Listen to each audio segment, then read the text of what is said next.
Bonjour à tous, bienvenue sur le plateau de Bonjour chez vous.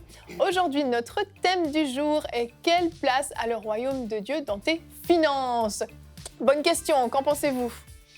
C'est une très bonne question. C'est la question que nous posons et on attend des réponses. On sent un petit peu de pression aujourd'hui. Je dirais qu'il faut que ça prenne encore de plus en plus de place. Bonne réponse, mais on va élaborer tout à l'heure. Mais Anne, tu vas aussi nous faire une rubrique flashback. Alors hier, dans l'émission, je terminais en annonçant, bref, vous avez compris, je bug sur le en annonçant ta rubrique Pierre Valdo, les Vaudois. Ouais. Qui est-ce? Eh ben, c'est pas des Suisses, hein, mais c'est des gens. C'est dommage. C'est des gens qui ont fait un retour aux Écritures, des précurseurs de la Réforme. On a beaucoup parlé de Réforme, surtout à l'occasion des 500 ans de la Réforme de Luther. Là, on va voir ce qui s'est passé un petit peu avant Luther. Il y avait déjà des gens qui avaient pris conscience qu'il y avait des anomalies dans la façon de vivre leur foi. Tu nous mets l'eau à la bouche. Et comme je le disais, on va parler finances. Aujourd'hui, on va surtout parler de gestion financière, de nos propres finances. Et on commence avec la pensée du jour.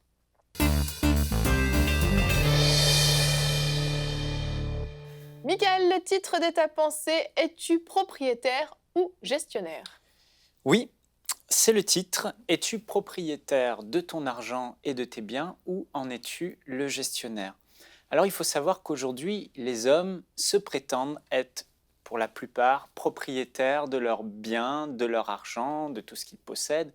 Ils se croient être propriétaires. Mais dans la parole de Dieu, on voit clairement que Dieu va s'opposer farouchement, pas farouchement, avec détermination, avec vérité, avec force, en disant qu'il est finalement, c'est lui qui est le propriétaire de l'univers, propriétaire du ciel, propriétaire de la terre et propriétaire de tout ce qui est dans la terre. Et on va le lire ensemble. Agée, chapitre 2, verset 8 dit « C'est à moi qu'appartient tout l'argent et tout l'or. Voilà ce que déclare le Seigneur des armées célestes. » Deutéronome 10, 14 « Voici à l'Éternel ton Dieu appartient les cieux et les cieux des cieux, la terre et tout ce qu'elle renferme. » Il n'y a pas d'équivoque. Peu importe ce que l'homme peut penser, il est dans l'illusion parce que Dieu, le Créateur, Dieu le Tout-Puissant, Dieu l'autorité suprême, lui qui a créé tout ce qui est dans la terre et tout ce qu'on peut voir, toucher, sentir, etc., ça lui appartient, il en est le propriétaire. Et quand on rentre dans le royaume de Dieu, quand on rencontre Jésus-Christ, qui n'est autre que le Créateur de toutes choses, le Fils de Dieu, le Dieu Tout-Puissant, on doit changer cette mentalité. Parce que cette mentalité que le monde nous a appris que tout nous appartient et c'est à nous, elle est fausse. Jésus se présente comme étant le véritable propriétaire et cette mentalité doit nous quitter. Vous savez, par la nouvelle naissance, nous n'entrons pas dans la démocratie de Dieu.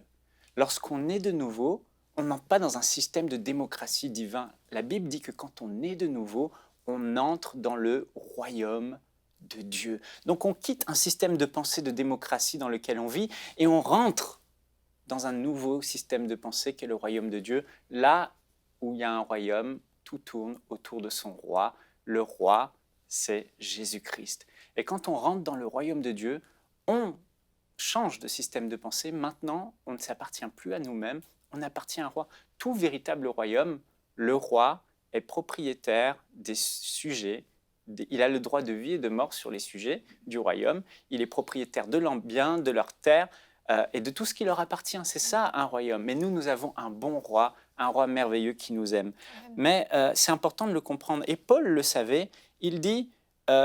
en devenant chrétien, nous devenons les doulos. Le mot grec doulos signifie les esclaves. Paul a compris qu'en rentrant dans le royaume de Dieu, il devenait esclave du meilleur maître du monde, du meilleur roi du monde, Jésus-Christ. Et il dira dans 1 Corinthiens chapitre 6, verset 19, « Vous ne vous appartenez plus à vous-même. » Et il rajoutera dans 1 Corinthiens chapitre 3, verset 23, « Vous êtes à Christ. » Et Christ est à Dieu le Père. Donc ici, on comprend vraiment que maintenant, même nos vies ne nous appartiennent plus. On est devenu esclave de Jésus-Christ. Et on sait qu'il est un bon maître. Et ce que tu crois être ton argent, ce que tu crois être tes biens, en réalité, appartiennent à celui qui est devenu ton Seigneur, ton Roi et ton Dieu, Jésus-Christ. Et cette simple vérité, frères et sœurs, chers amis qui nous écoutez, cette simple vérité de savoir qu'on n'est pas propriétaire, mais qu'on est gestionnaire de ce que Dieu a mis entre nos mains, de ce que Jésus-Christ a accepté qu'on puisse avoir sur cette terre, ou a permis qu'on ait, cette simple vérité, cette simple compréhension fait qu'on va gérer notre argent différemment. On va investir notre argent pas que pour notre vente, pas que pour nous-mêmes, pas que pour nos plaisirs, pas que pour nos besoins personnels, mais on va tenir compte de mettre en priorité le royaume de Dieu, c'est-à-dire les intérêts du roi.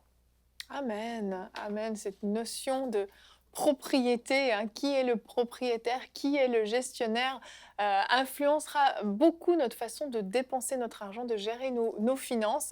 On va regarder notre verset du jour qui est dans Matthieu 19, 21.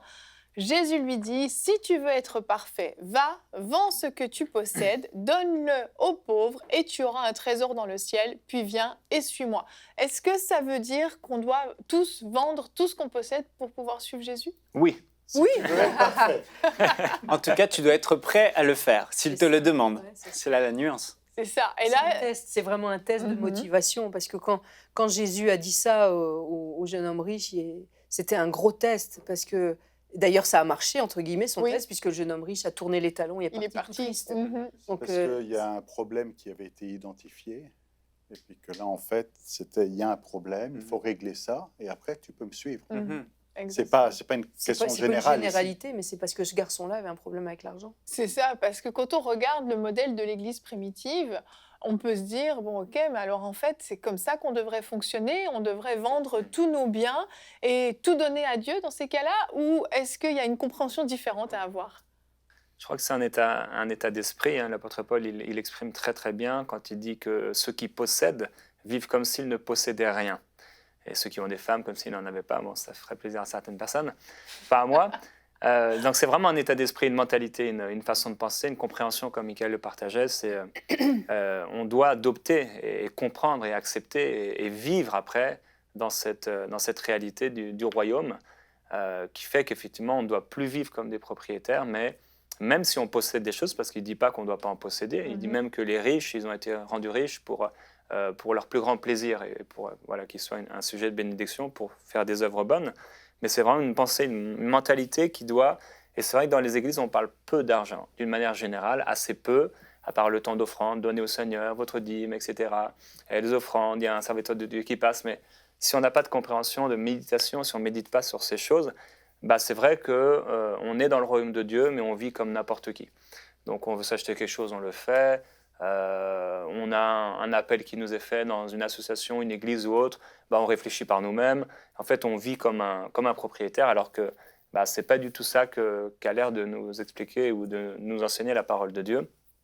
Ou si je possède des choses, je dois vivre comme si je n'en étais pas le propriétaire, donc je dois être prêt, comme Michael a conclu, à tout donner ou à donner ce que le Seigneur met sur mon cœur pour l'évangile. Je veux dire, c'est beaucoup plus dur d'avoir des sous que de ne pas en avoir. Mhm. Hein, je veux dire, dans le royaume de Dieu, c'est une très grande responsabilité que d'avoir entre ses mains d'immenses richesses. Oui. Il y en a des chrétiens qui sont immensément riches, Mm. ou tout simplement riches, Mhm. mais la responsabilité qui va avec l'argent qui leur est, entre guillemets, prêté par Dieu, elle est énorme, parce Oui. qu'avec cet argent-là, ils vont pouvoir faire avancer l'œuvre de Dieu, ou au contraire se tromper et investir dans des cul-de-sac, ou je ne sais pas comment dire, dans des choses sans avenir ou inutiles. Donc c'est pour ça que c'est important d'être d'excellents gestionnaires. Et puis, il n'est pas nécessaire d'être immensément riche pour être de bons gestionnaires, parce que nous-mêmes qui sommes des Occidentaux, on peut être considérés comme les riches de ce monde, de ce siècle, et on a la responsabilité d'être de bons gestionnaires de ce que Dieu nous confie. Mhm. Et tu posais la question par rapport à l'Église primitive. Il faut se mettre à leur place. Là, l'Église primitive, ils avaient cette mentalité justement du royaume, où ils avaient réalisé que maintenant ils avaient un roi, et ce roi c'est Jésus, et tout lui appartient. Donc quand le royaume de Dieu avait des besoins, des gens se convertissaient, et des frères et sœurs de la maison de Dieu n'avaient même pas de quoi se nourrir ou de se loger. Mhm. Donc il y avait un vrai problème. Problème. Les apôtres prient, le Saint-Esprit inspire une stratégie ou parle au cœur, et là il y a un élan de générosité, parce que ces gens-là justement avaient cette mentalité de « c'est pas mon argent, c'est celui du Seigneur ». Et comme le royaume de Dieu en a besoin, il y a des nécessiteux. Ok, donc vendons, Et ceux qui avaient les moyens vendaient et apportaient l'argent. Mais aujourd'hui, peut-être que le gouvernement répond beaucoup aux besoins des nécessités aujourd'hui, notamment en Occident, dans les pays développés. Mais le royaume de Dieu aujourd'hui a peut-être d'autres besoins prioritaires dans nos églises. C'est comme la mission, l'évangélisation. Et on doit toujours être armé de cette même pensée qu'ils avaient à l'époque. Non, mon argent n'est pas à moi. Et le Saint-Esprit a besoin de finances, le royaume de Dieu a besoin de finances, et c'est à nous, l'Église, d'être prêts à remettre entre les mains des structures, des organisations, les fonds nécessaires pour faire avancer le royaume de Dieu. En fait, la clé, c'est la générosité. Et nous sommes appelés à avoir un cœur généreux. Et peut-être pour désamorcer certaines idées mal construites, il faudrait déjà se rappeler d'où vient la richesse. D'où vient votre richesse. Vous avez quelque chose dans la main, ça vient d'où? C'est Dieu qui vous l'a donné. Parce que si vous dites non, j'ai travaillé fort, je le mérite. Déjà, ça, c'est un faux raisonnement. Parce que si vous dites, moi, je mérite, j'ai travaillé très fort, peut-être que vous avez travaillé 12 heures par jour et vous avez un bon salaire, mais il y a quelqu'un qui a peut-être travaillé 18 heures par jour, qui a travaillé plus fort que vous et il a moins. La richesse, c'est injuste. Et que quelque part, eh bien, vous puissiez être reconnaissant à Dieu pour tout ce que vous avez. Et c'est ça, quand on réalise que ce que l'on a, ce n'est pas à nous, mais c'est Dieu qui nous l'a confié. Ce n'est pas à nous, dans le sens, j'ai travaillé tellement fort, je le mérite. Hey, j'ai fait des études, j'ai fait 12 ans d'études, c'est normal que j'ai un gros salaire. Il y en a qui ont fait 14 ans d'études et qui ont un plus petit salaire que celui qui en a fait 3 ans, selon les métiers. C'est pas forcément juste. Ouais. C'est ça. Donc, ce n'est pas « je le mérite ». On ne le mérite pas. Ce qu'on a, c'est une grâce, c'est une faveur, c'est Dieu qui nous le confie et c'est notre responsabilité maintenant de bien le gérer.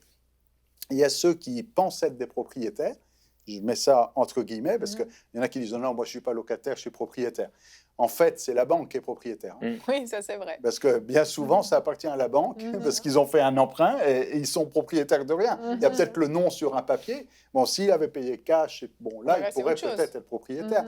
Et donc, la question, c'est les ressources que j'ai, comment est-ce que je les mets à profit et quelle place ça a dans le royaume? Est-ce que mon temps, mon argent, enfin tout, mes pensées, mon énergie, mes efforts, est-ce que j'investis ça? Est-ce que je sème? Est-ce que je donne au royaume de Dieu ou c'est pour moi? Et elle est là, la question. Exactement. Il y a le proverbe 23,4, je voulais vous le dire. Ne te tourmente pas pour t'enrichir, n'y applique pas ton intelligence. Veux-tu poursuivre du regard ce qui va disparaître? Car la richesse se fait des ailes et comme l'aigle, elle prend son vol vers les cieux. Et on est pèlerin sur cette terre et la vie, ça passe vite. C'est un vrai clin d'œil. Et même des fois, il y a des gens qui ne sont pas rassasiés de longs jours. En plus, on n'en sait rien. Combien de temps notre vie et combien de temps de vie va nous être prêté. Et il faut toujours, si on a des richesses, appliquer notre intelligence à bien les gérer, mais pas en acquérir pour le simple fait d'en acquérir.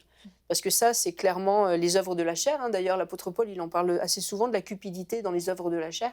Donc, il faut qu'on soit assez honnête devant Dieu pour dire, bon, est-ce que j'ai une bonne mentalité vis-à-vis de l'argent ou est-ce que c'est juste que j'aime l'argent parce que c'est ma chair qui réclame, parce que c'est flatteur d'avoir des sous, parce qu'il y a un appât du gain naturel chez l'homme pécheur. Donc, je crois que chacun, on est mieux placé que n'importe qui pour savoir où on en est à ce point de vue-là. Et puis, il ne faut pas appliquer notre intelligence à gagner de l'argent pour gagner de l'argent. Dire, c'est quoi ton but? Pourquoi tu le fais? Est-ce que tu as un projet particulier que Dieu t'a mis à cœur? Est-ce que tu accumules juste pour le plaisir d'accumuler? Quoi ta motivation? C'est pas la quantité d'argent, c'est la motivation qu'il y a derrière qui est importante. Et on a fait un sondage, on vous a posé la question sur notre chaîne YouTube. Pensez-vous qu'un chrétien peut faire ce qu'il veut de ses finances? Vous avez été 66% à répondre non, il doit avoir l'accord de Dieu avant chaque dépense. Bon, là, on comprend bien que ce n'était pas pour une baguette de pain. 21% non, il doit être prêt à tout donner pour l'œuvre de Dieu. 13% oui, il peut dépenser son argent comme il veut. Donc en fait, on voit que cette mentalité de gestionnaire va nous influencer dans nos dépenses, bien entendu. Et Dieu regarde en fait notre façon de dépenser, notre façon de gérer les finances. Et ça démontre en fait clairement notre attachement au royaume de Dieu. Oui, j'avais un point important à dire là-dessus. Je vais aller rapidement, mais c'est vrai que Dieu observe la manière dont on regarde nos finances. Et souvent, nos actes, ils sont en contradiction avec nos paroles. On dit que le royaume de Dieu est une priorité dans nos vies, mais on voit que la manière dont on gère nos finances et on gère notre temps prouve qu'en réalité, le royaume de Dieu n'est pas une priorité dans notre vie. Et Dieu voit ça, en fait. Et je lisais dans Agée, il y a 25 siècles, le temple de Dieu de Jérusalem a été détruit par les Babyloniens. Et en fait, pour Dieu, c'était vraiment important de reconstruire le temple. Ça représente les besoins du royaume de Dieu. Et on voit que là, le peuple, en fait, au lieu d'investir leur temps et leur argent dans la reconstruction du temple de Dieu, ils investissaient tout leur temps et leur argent dans leur propre maison. Et juste lire ce que Dieu dit, c'est tellement révélateur, en fait. Agée 1, 2, 4. Ainsi parle l'Éternel des armées. Ce peuple dit, le temps n'est pas venu, le temps de rebâtir la maison de l'Éternel n'est pas venu. Dieu dit, verset 4, est-ce le temps pour vous d'habiter vos demeures lambrissées quand ce temple est détruit?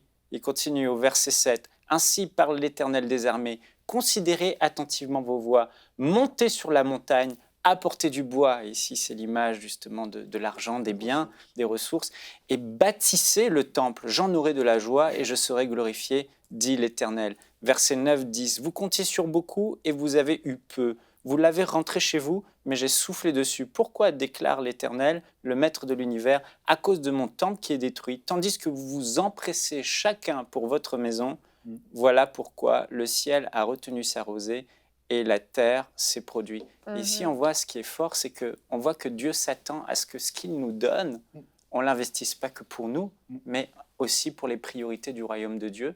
Et c'est là, en fait, beaucoup de gens, comme on dit, je veux prospérer, Seigneur, bénis-moi. Mais là, on voit que Dieu a fermé le ciel parce qu'il a vu des gens dans qui il ne pouvait pas avoir confiance. Oui. S'il leur donnait, tout était pour eux. Et là, il y a vraiment quelque chose qu'il faut comprendre, c'est que ce que Dieu nous donne, c'est que ce soit spirituellement ou matériellement ou monétairement, c'est pas que pour nous, c'est pour qu'on donne, en fait. Ça, c'est vraiment important. C'est parce que c'est un principe de base. C'est pareil pour les enfants. Dieu ne nous donne pas les enfants, il nous les prête pour qu'on les remette sur l'autel. La santé, notre temps, c'est pareil. C'est pas pour nous, c'est pour qu'on le remette sur l'autel. L'argent, c'est pareil. Il nous le donne, mais il y a toujours un aller-retour entre Dieu et nous. Et on remet ce qu'on a sur l'autel. Exactement, exactement. Donc, soyons prêts à tout donner s'il le faut pour le royaume de Dieu, mais il n'y a pas... Il le faut, oui, mais vous comprenez ce que je veux dire, de tout vendre. Bon, voilà, de préférer de tout vendre, comme on l'a dit au début. Faut être prêt. Voilà, soyons prêts à le faire. C'est ce que j'étais donc en train de dire avant que vous ricaniez. Messieurs, vous voulez commenter? On n'a rien dit, on n'a rien dit. Allez, on va aller à la rubrique flashback. Vous avez compris l'essentiel.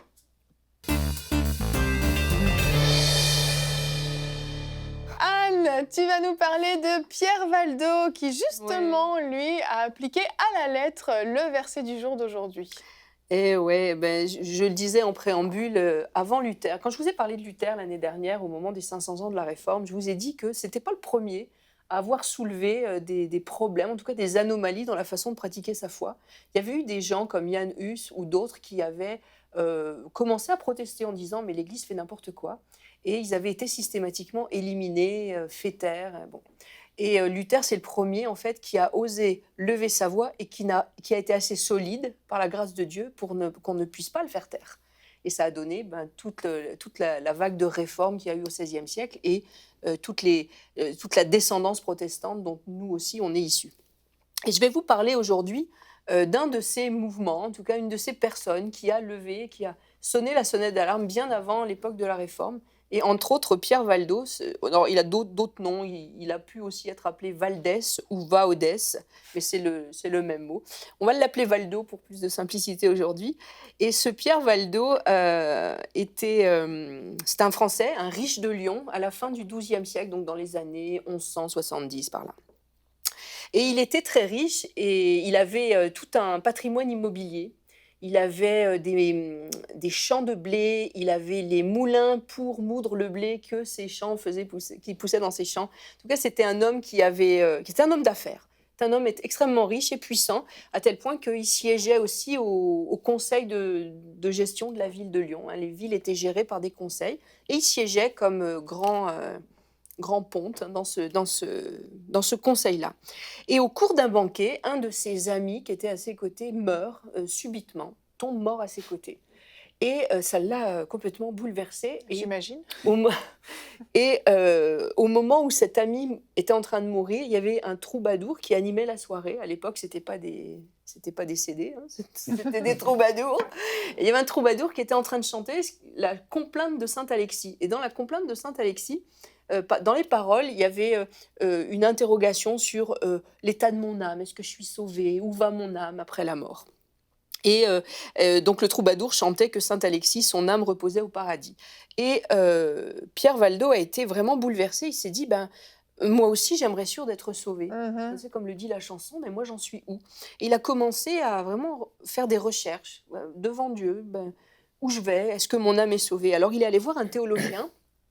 Je vous rappelle qu'à l'époque, il n'y avait pas de Bible sur les... Enfin, il y en avait, mais les gens n'avaient pas de Bible imprimée. La Bible imprimée, c'était 400 ans après. Donc, il est allé voir un théologien, il lui a posé la question. Le théologien commençait par lui dire, tu pourrais tout donner tes biens à l'Église. Ensuite, il lui dit, tu pourrais te faire moine. Puis Pierre Valdo n'était pas du tout convaincu. Puis le théologien dit, il y a bien encore une autre voie.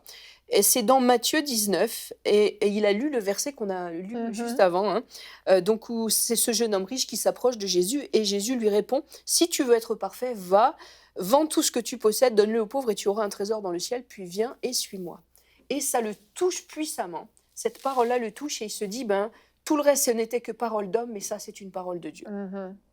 Et comme il ne connaît pas bien le latin, il demande à des érudits, on suppose des érudits de la cathédrale de Lyon, du chapitre de la cathédrale de Lyon, de traduire en langue courante des passages de la Bible. Donc il a demandé à ces gens de traduire en franco-provençal, ce qui était sa langue de l'époque, les psaumes et quelques livres de l'Ancien et du Nouveau Testament, parce qu'il voulait vraiment creuser. Puis à l'époque, c'était tout un investissement de faire ça, parce que ça coûtait cher de faire traduire. Donc il fait cet investissement-là. On va voir un visuel. On va voir d'abord Pierre Valdo. Je crois que j'ai une... Voilà. Donc il est représenté comme ça, Pierre Valdo. Donc il est né en 1140 et mort en 1217. On va voir ensuite un exemple de Bible en franco-provençal. Voilà, celle-là, elle est un petit peu plus vieille que... elle est un peu plus récente, puisqu'elle date des années 1300 ou début 1400, celle-ci. Mais c'était ça, une Bible en franco-provençal. Donc ça ressemblait à ça. Et Pierre Valdo a fait traduire, donc à peu près sous cette forme-là. C'est ça, parce que les gens n'avaient pas de Bible comme ça chez eux, comme tu disais, c'était réservé à il y avait l'église. Dans des monastères, il y avait certains érudits qui avaient accès aux textes qui étaient en latin.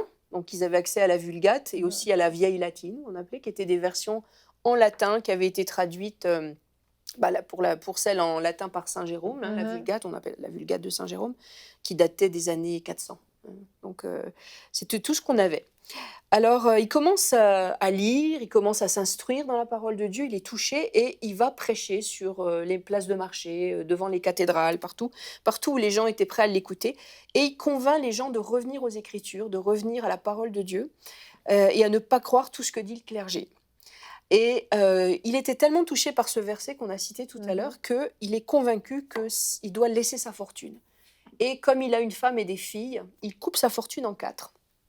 Et il donne une part à sa femme, ce qui était la loi. Tout l'argent n'était pas... Il ne pouvait pas en disposer, donc il donne un quart à sa femme. Il donne un quart à ses 2 filles. Et une part aussi pour compenser ceux qu'il aurait lésés pendant ses temps d'homme d'affaires. Et le dernier quart, il le donne aux pauvres. Il ne garde rien pour lui. Et il part prêcher sur les routes.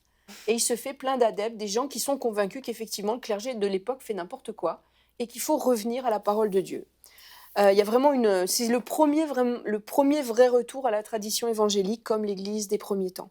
Et là, l'archevêque de Lyon, qui a entendu parler de ce bonhomme qui va sur les places de marché prêcher, lui interdit de prêcher et le menace d'arrestation. Et Pierre Valdo, au lieu de se cacher, il part à Rome pour rencontrer le pape. Et au moment où il arrive à Rome, c'était ce qu'on appelle le concile de Latran. Donc il y avait les archevêques, les évêques qui étaient en concile pour j'imagine, prendre des décisions sur la gestion de l'Église.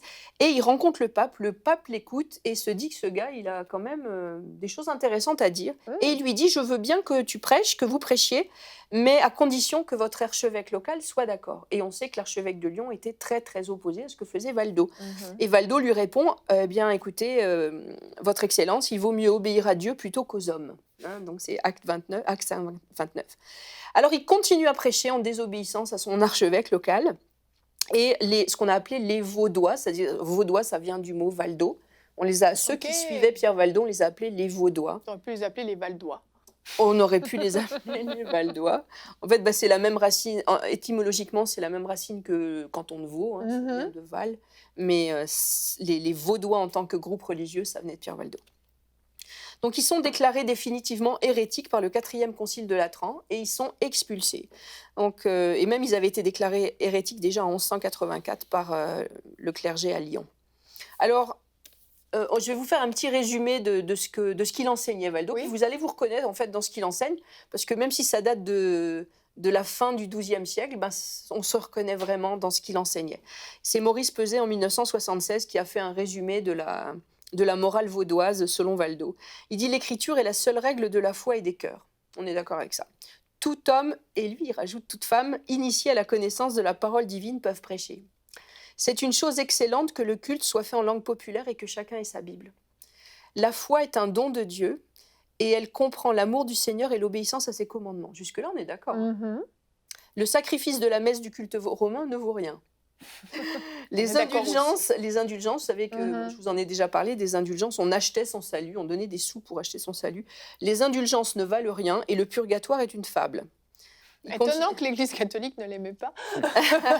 Tout ce qu'on fait pour le salut des morts est inutile. Jésus est le seul intercesseur, nous devons imiter les saints mais non les invoquer.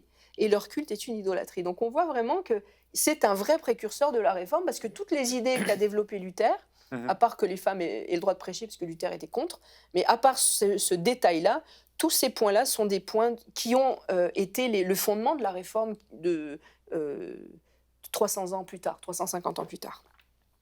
Donc il continue, je ne vais pas vous donner tous les détails, mais en fait on est d'accord avec ce qu'il enseignait, grosso modo. Là. Moi je me reconnais dans ce qu'il disait. Et le culte de Valdo était composé de lecture de la Bible, après suivi de commentaires, d'une prière et de la récitation du Notre Père prosterné à terre. Donc ils se prosternaient, ils récitaient le Notre Père, et il n'y avait pas de hiérarchie, ils étaient,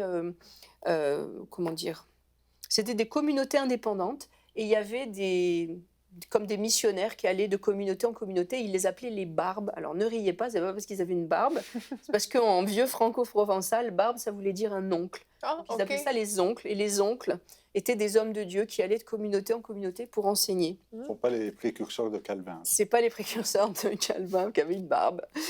Leur méthode, faut suivre. Merci je suis habituée de suivre. Merci d'avoir sous-titré. C'est ça, je fais le sous-titrage de Monsieur Berceau.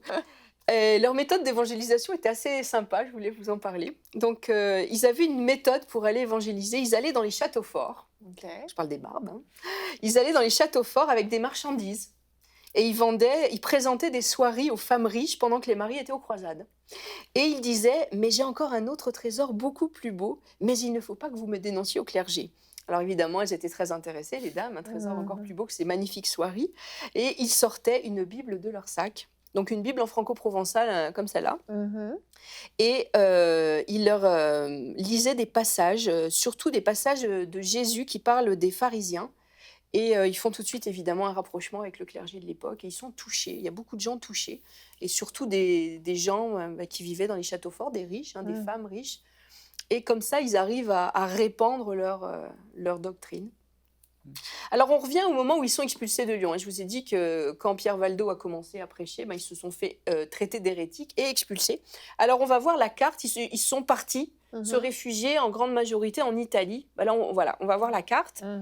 Donc ils sont allés surtout majoritairement se réfugier au Piémont. Il y en a aussi qui sont... Donc le Piémont, c'est au nord de l'Italie, dans les Alpes italiennes.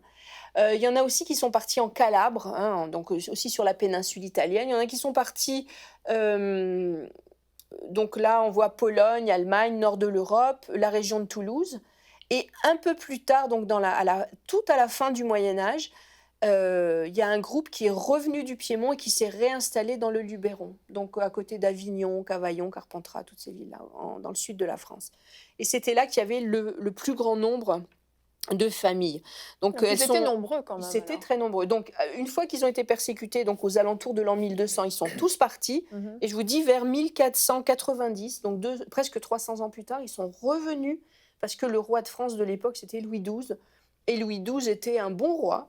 Et il était assez favorable à ce qu'ils avaient dit. Alors, il y avait de ses conseillers qui avaient dit à Louis XII, il faut les tuer, il faut se débarrasser de ces Vaudois, c'est de la vermine. Et il avait dit, mais attendez, moi je veux savoir ce qu'ils ont dans le ventre.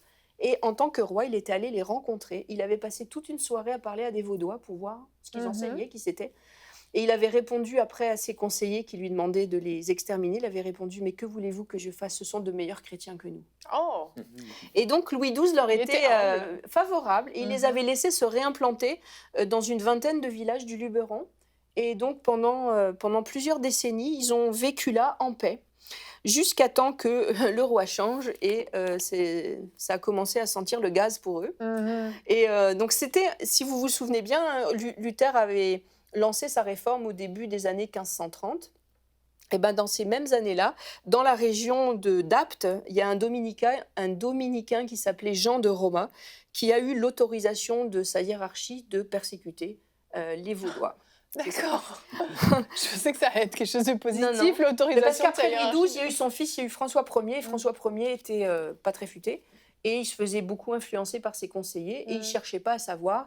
Et quand quelqu'un est venu lui dire, les Vaudois, il faut les exterminer, il a dit, bon, qu'est-ce que font ces gens? Alors on lui a répondu toutes sortes d'horreurs, évidemment des calomnies. Bah oui. Et François Ier a dit, bah, débarrassons-nous. Alors ces gens, il a signé sans même lire ce qu'il a signé. Et à cause de ça, c'est terrible. Il y a une grosse persécution qui s'est abattue sur les Vaudois.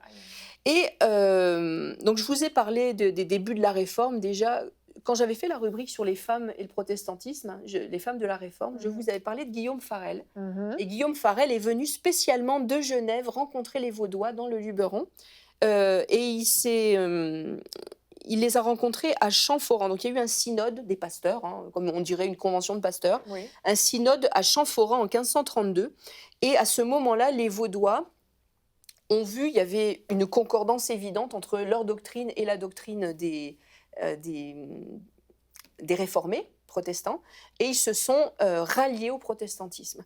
Et ils ont commencé à être noyés dans la population protestante. Et alors, pour marquer leur entrée dans le protestantisme, ils ont décidé de financer la traduction et l'impression d'une première Bible en français traduite à partir des textes originaux. Ok. Voilà, donc ça a coûté 800 écus d'or, mais c'est eux qui ont financé. C'est une fortune, j'imagine. Les pasteurs vaudois, ouais, c'était une fortune. Ils ont financé cette traduction. On va voir une de ces Bibles. Donc ça, c'est la couverture de la Bible Olivetan. Et on va voir aussi l'intérieur de cette Bible. Donc, elle a été imprimée en 1535 à Neuchâtel. Et donc, comme je vous dis, c'est la première Bible qui a été traduite à partir du texte original grec et hébreu. Donc, on leur doit beaucoup. Ouais, alors c'est le cousin, c'est pas eux qui l'ont traduit, mais ils ont payé Olivetan, qui était un cousin de Calvin, qui était un érudit, qui connaissait le grec et l'hébreu, pour traduire. Et il a mis, je crois, une quinzaine d'années pour traduire toute la Bible à partir du texte grec et du texte hébreu. Alors, c'est ça, ils ont eu une grosse contribution, vraiment, puisque cette Bible Olivetan, elle a été vraiment précurseur de toutes nos autres Bibles protestantes, qui sont parues par la suite. Et comme je vous ai dit tout à l'heure, donc le vent a tourné pour eux au moment de l'arrivée au pouvoir de François Ier. Et au Parlement d'Aix-en-Provence, on a considéré en 1540 que les Vaudois, qui étaient à l'époque 10 000 dans la région d'Avignon, par là-bas, dans tout le Luberon, on les a considérés comme une menace. Et donc, ils ont passé un arrêt qui s'appelait l'arrêt de Mérindol en juillet 1540. Et ils ont été condamnés et on les a condamnés à être brûlés vifs. Voilà. Donc, et leurs propriétés confisquées. Alors, ceux qui siégeaient à ce procès, c'était des grands propriétaires terriens, dont le baron d'Oppède. Et ça les intéressait de récupérer toutes les terres que les Vaudois avaient achetées au comte de Provence quand ils étaient arrivés. Donc en fait, ils les ont rachetées à 1/10 de leur prix. la plupart du temps même confisqués, et la persécution s'est abattue sur ces Vaudois. Ils les ont quasiment tous massacrés. C'est terrible. Et donc il y a une troupe de 6 000 hommes qui s'est mise en marche sur Mérindol. Et tous les villages du Luberon, j'imagine que parmi nos auditeurs, il y en a qui connaissent cette région-là. Donc les villages de Lamotte, Martignac, Villelor, Cabrières d'Avignon, Murs, Lacoste, Pépin d'Aigle, Lourmarin, Janson et La Roque. Donc ces 6 000 hommes qui se sont mis en marche vers ces villages-là pour exterminer les Vaudois. Donc 6 000 hommes. 6 000 hommes pour les réduire à néant. Et alors juste après, donc les terres ont été confisquées. Il y a eu plus de 3 000 personnes tuées dans les 22 villages qui ont été attaqués. Et les 600 survivants vaudois ont été envoyés aux galères, donc c'est pas drôle. Et les autres rescapés, il y a quelques-uns qui ont réussi à fuir en Suisse. Et les autres, je vous dis, ont été envoyés aux galères. Donc ce qui est fabuleux dans l'histoire, c'est toujours de voir à quel point comment dire, des forces occultes se déchaînent pour éliminer ceux qui prônent un retour à la parole de Dieu. Et puis juste après donc, que ces gens aient été massacrés et leurs terres confisquées par les grands propriétaires terriens du coin, eh ben, les paysans des environs se sont rués pour piller les maisons et prendre tout ce qu'ils pouvaient. Donc il y a eu un gros pillage de masse dans toutes les propriétés des Vaudois. Ils faisaient beaucoup de jaloux parce que c'était des gens qui avaient la foi, qui étaient assez prospères parce que Dieu les bénissait, et qui avaient une vie de famille équilibrée, qui étaient doux et gentils. Et ils faisaient beaucoup de jaloux. Alors quand les militaires les ont tués, ben, ils se sont tous précipités pour récupérer voilà, c'est ça. Donc la mentalité humaine toujours à son meilleur. Et beaucoup de gens de l'élite européenne de l'époque ont été très choqués par ce qui s'était passé, parce qu'on n'oublie pas quand même qu'il y avait le protestantisme faisait beaucoup d'émules parmi même les princes. En Allemagne, les princes électeurs étaient touchés par la réforme. À Genève aussi, il y avait beaucoup de familles riches protestantes qui ont été mais vraiment choqués par ce qui s'est passé et que c'est été permis par le roi François Ier. Et donc, après la mort de François Ier, son successeur Henri II a commandé un procès contre ceux qui avaient ordonné ce massacre. Et ils se sont rendus compte, en fait, entre autres le baron d'Oppède, ils n'ont rien pu faire contre lui parce qu'il avait le papier signé de François Ier. Donc, comme le roi de l'époque avait ordonné, voilà, c'est ça. Eh ben, il n'y avait plus rien à faire. Il était couvert. Et il a été complètement couvert. Donc, en fait, les Vaudois... La plus grosse partie de la population vaudoise a été complètement exterminée parce qu'elle se trouvait dans cette région du Luberon. Et les autres qui avaient... En Calabre aussi, il y a eu un gros massacre 20 ans plus tard, je crois. Donc ils ont été aussi éliminés. Et tous ceux qui restaient, qui avaient réussi à fuir, ont été fondus dans la masse de la population protestante. Donc on a perdu leurs traces, ils ont été éliminés. Et c'est pour ça que je vous disais que ça a été des précurseurs de la réforme, mais on les a fait taire. Vraiment. Voilà. Donc j'ai trouvé que leur histoire était bien. Était inspirante aussi parce que ce Pierre Valdo a fait quand même un travail phénoménal en étant touché par la parole de Dieu. Et puis, il faut se remettre dans le contexte de l'époque. L'Église était ultra puissante et s'attaquer à une telle montagne, c'était au péril de sa vie. Vraiment. Alors voilà l'histoire de Pierre Valdo. Soyez courageux comme Pierre Valdo. Ouais, oui, vraiment.